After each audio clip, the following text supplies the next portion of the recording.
The main character in our film is a mad psychopath who stalks their victims. The victim in our film is the co-main character, the typical innocent damsel in distress. The mad psychopath can be closely compared to the main antagonist from the film Psycho. The thriller film contains an insane man who turns on women after stalking them and killing them. This is very similar to our character, as he also stalks innocent women and kills them for reasons we do not know. Both these characters share the same characteristics as they are both completely crazy and have no sanity.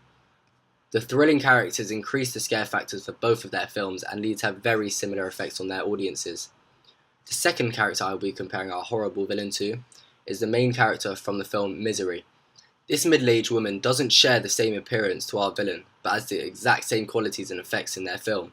This crazed woman has the qualities of an insane maniac as she draws her victims in before causing some serious misery to them.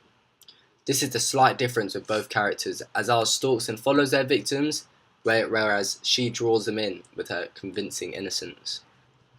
On to the other main character in our film. This is a young, typically innocent teenage girl. This character is very similar to Anne Watts from the King Kong. They share all the same aspects in the film as they are both helpless and can't defend themselves in scary situations.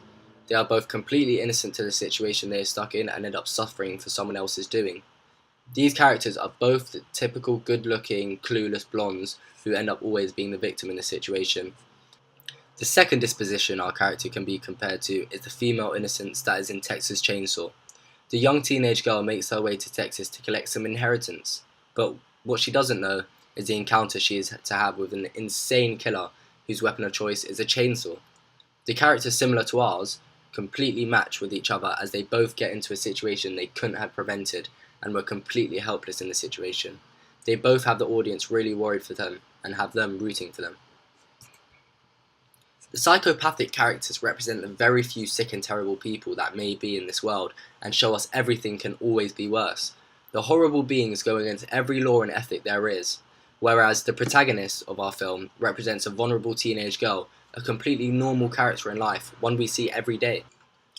The villain can only represent a very few groups in society, as there are not a lot of stalkers who follow people and do things to them that any normal person just wouldn't do. It is though very typical for the gender of the villain to be male, as you never normally see a female in the role of the killer, as they are usually the innocent victim that the crowd is rooting for. You see in the opening sequence that our villain is a white man, which is conforming to the stereotype which I believe is a typical middle-aged crazed white man. You also see this in other films, as in what horror or thriller films is the psychopath a black man, or that of any other race? You can't really tell what social class the killer really is, as we don't really learn enough about him. Finally, the innocent teenage girl. She can be easily represented into a group of society. Her gender is very stereotypical, with the damsel in distress normally being a female, and with that of her appearance as she is a typical blonde who ends up being killed for mistakes she never made. Her age is also very typical as a teenage girl. Teenage girls, they do have a history of being stalked. It isn't exactly the first time we've seen a teenage girl being stalked in a film. Lastly, race and social class. You can tell this young teenage girl is very rich from the look of her house in the establishing shot we see in our film, and we see the size of the house, which shows us she is definitely a wealthy girl.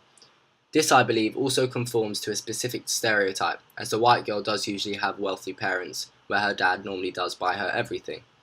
So, our young innocent teenage girl conforms to a lot of stereotypes, whereas our villain does not.